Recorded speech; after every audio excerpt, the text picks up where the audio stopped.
Alors bonjour tout le monde, aujourd'hui je fais une vidéo pour expliquer qu'est-ce que le théorème de Pythagore à l'aide de blocs Lego. Alors en fait, pour utiliser le théorème de Pythagore, ça nous prend avant tout donc un triangle rectangle, un triangle qui a donc un angle droit.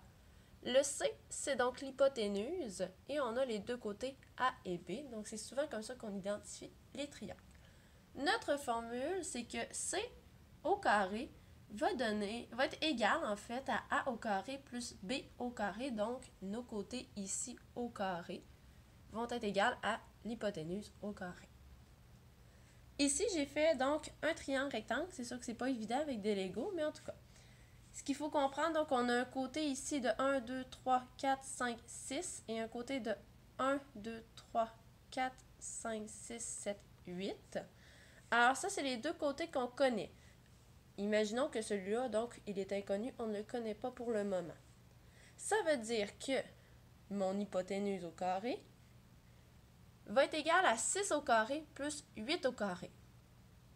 Parce que ce sont mes deux côtés ici. Si on fait donc notre opération 6 au carré et 8 au carré, on remarque que ça donne 36 et 64. Pourquoi j'ai fait des carrés? C'est pour t'illustrer en fait que si on fait 6 au carré, donc 6 fois 6, on a une aire de notre carré ici de 36. Ce qui est la même réponse ici. Et si on fait la même chose avec celui-là ici, le carré de 8 par 8, donc 8 fois 8, ça donne 64. Donc jusqu'ici, c'est pas trop compliqué, il faut juste prendre le temps de l'illustrer. Ce qui veut dire que 36 plus 64, ça donne 100. Mais là, c'est la réponse pour notre C au carré. On a donc besoin de faire une racine carrée de notre hypoténuse au carré et de 100, ce qui donne donc 10. Et si on regarde ici, 1, 2, 3, 4, 5, 6, 7, 8, 9, 10. Alors, tu vois, ici, on vient de prouver que ça fonctionne bien. Un autre truc aussi, tu remarqueras que donc, la réponse, c'est 100. J'avais dit que 36 et 64, c'était l'aire des deux carrés.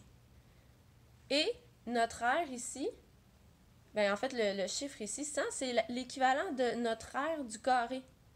Ce qui signifie que si je prends tous mes blocs blancs et que je les mets sur mon bloc rouge, c'est équivalent. Alors, j'espère que ça t'a aidé un peu à comprendre comment faire le théorème de Pythagore. Tu peux l'utiliser donc toi aussi avec des blocs Lego. C'est quand même assez visuel puis ça aide beaucoup. Alors, voilà. Sur ce, j'espère que tu en as appris un petit peu plus.